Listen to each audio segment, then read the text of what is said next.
I'm Stephanie Straw with Board Game Geek, and we are here with Jason Williams, the designer of Swords and Sails, Can You Rewrite History? Tell us a little bit about this game, Jason.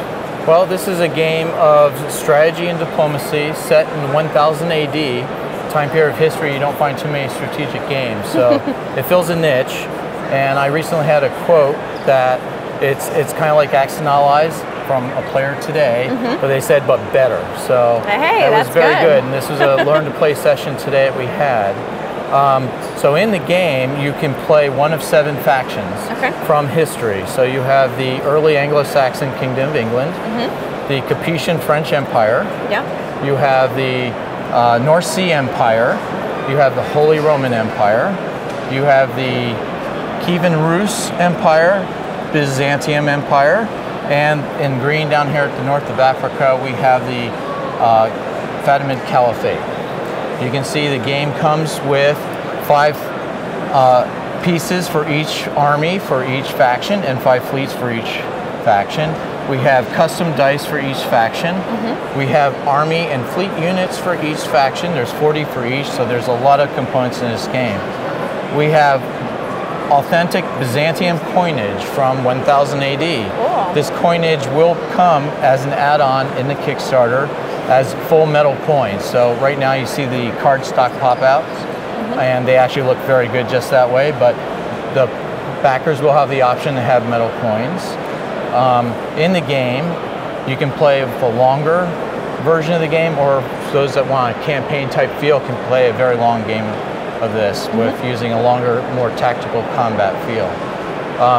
Each of the armies, actually you can see the armies here, and the fleet card over here. If we turn them over, you see that there are 6 types of armies, units in each army, and each of the factions have some specials relating to those armies. So in the French Empire, there in 1000 AD, heavy cavalry was the thing that they really enjoyed using a lot and historically was based.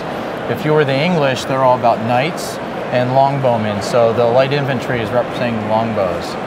In the Holy Roman Empire, their special is actually all about intrigue and espionage, so they get free spying every turn. They get free spying. That's what I'm about. Well, we actually have a lot of people that like to play the Holy Roman Empire. You have to be a good diplomat to play that too. You notice it's in the middle of the board, so they could be the target. The North Sea Empire is actually at the very apex of the Viking type of warrior, and they have very good combat skills. So they have the Huskarl class heavy infantry, which has a bonus in combat. Now, if you look over here at the Kievan Rus, that empire actually has peasant troops that are an advantage for them. They actually have more peasant troops than anybody else on the field. They cost less for them, and all the peasant troops actually fight better too than other players' peasant troops. So they're going to have a lot of troops on the map too. They will have a lot of troops in their armies and on the map, yes. And in the Byzantium Empire, they are actually still fighting very much with phalanx type heavy infantry, you know, with all the long spears. And so you don't really want to charge lots of cavalry at them because they'll have a big advantage. A lot of the advantages for the way the combat's done, and it's kept very simple, by the way. One of the reviewers I had for this, which is the Undead Viking, a lot of the viewers have probably heard of him, has called this as the best gateway war game he's ever seen. Hey, that's awesome. So he says the rules are fairly simple, but there's a lot of things you can do in this, and it's written to be very fun and to simulate the things that you can do in a strategic game with lots of diplomacy. Yes. This is the rule book. You can see a lot of the pieces in the rule book and identifying sections on the cards and units in the game. And we have first turn for the first turn rules to teach it. That's the other thing I think that's unique about this game, is that it's easy to learn with the first turn. It's kind of programmed to go through a show me method.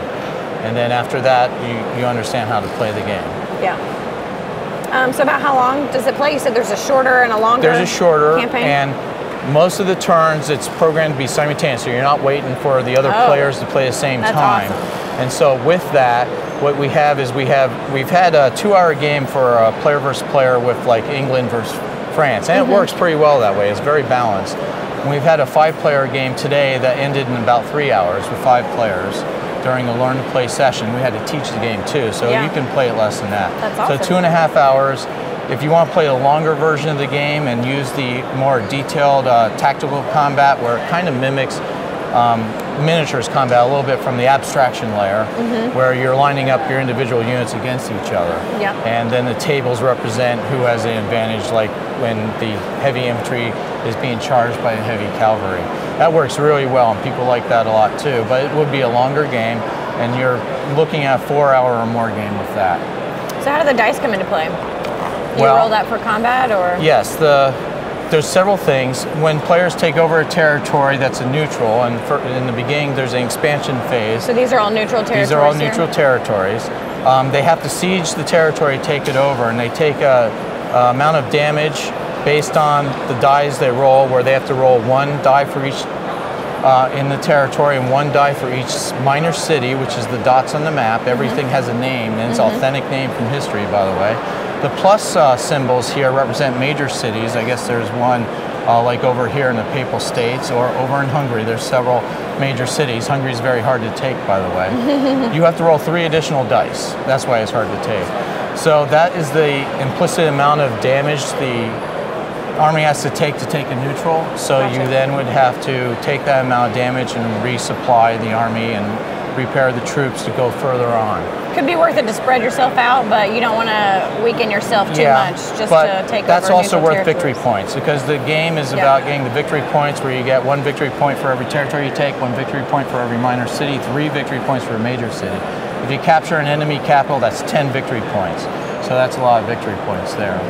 And if you ally, you get bonus 5 victory points for each ally. So unlike games like Diplomacy, which kind of give you a benefit if you backstab your person you were allied with, essentially, this one essentially gives you bonuses to ally, and that bonus goes away if you break your alliance, and you can't even declare a victory for 2 more seasons, 2 more game turns after you break an alliance. If you make an alliance, you also can't claim the victory for 2 more seasons, because that gives the other players time to react. Right. So it's very balanced.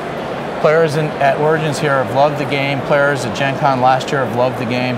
I have new artwork done by Richard Luchek, who is my artist for this game, and he's done the cover and the new cards. And he's a medieval period artist that has been doing a lot of the work for Columbia Games and with the Harn system. Many of the viewers may have heard of the Harn system. So he's done a lot of the artwork in the last many years for them. So this is going to be on Kickstarter when? It'll be in Kickstarter just a little bit after Gen Con, either mid-August to early September. Mid-August to early September? Awesome. So you can check it out, and it is Swords and Sails. Yes. Can You Rewrite History? Yes, that's right. By Jason Williams. Thank you. Thank you so much.